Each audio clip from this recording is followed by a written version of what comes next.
नमस्कार, मी सुनील प्रभाकर आनंदवार, प्रदेशाध्यक्ष राष्ट्रीय कलाल गोड युवा संघर्ष समिती महाराष्ट्र राज्य तथा सामाजिक कार्यकर्ता नांदेड।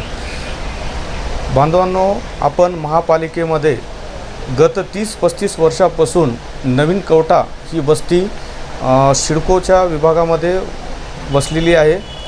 अगोदर हे गायरान म्हणून ही जमीन होती आणि त्यानंतर 1993ला झोपडपट्टी मुक्त करून नवीन कवठा ही वसाहत तिथं सुरू झाली।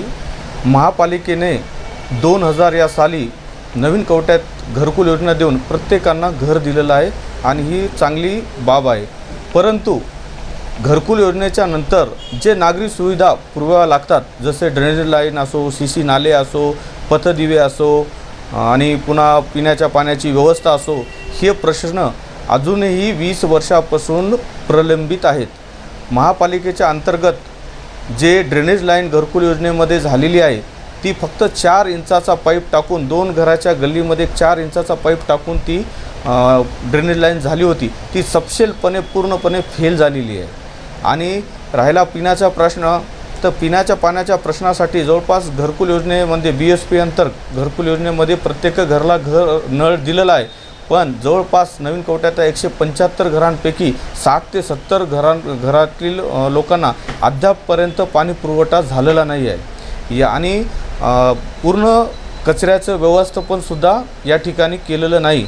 मूलभूत जे सुविधा असतात, घाणीचं पूर्ण साम्राज्य, नळाला पाणी नाही, पथदिवे बरोबर नाहीत, या प्रकरणी आपण बरेचदा महापालिकेला आयुक्तांना भेटून निवेदनं सादर केलेली आहेत। आणि या निवेदनावर गंभीर दखल घेऊन महापालिकेने दिनांक 10 जानेवारी रोजी शारदा कंस्ट्रक्शन व इतर कंपनींना पत्र काढून, लेखी पत्र काढून त्याची प्रत आम्हाला पण देण्यात आलेली आहे आणि ते पत्र काढून त्यांनी कामाला लवकरच सुरुवात करू असं आम्हाला आश्वासन दिलं होतं।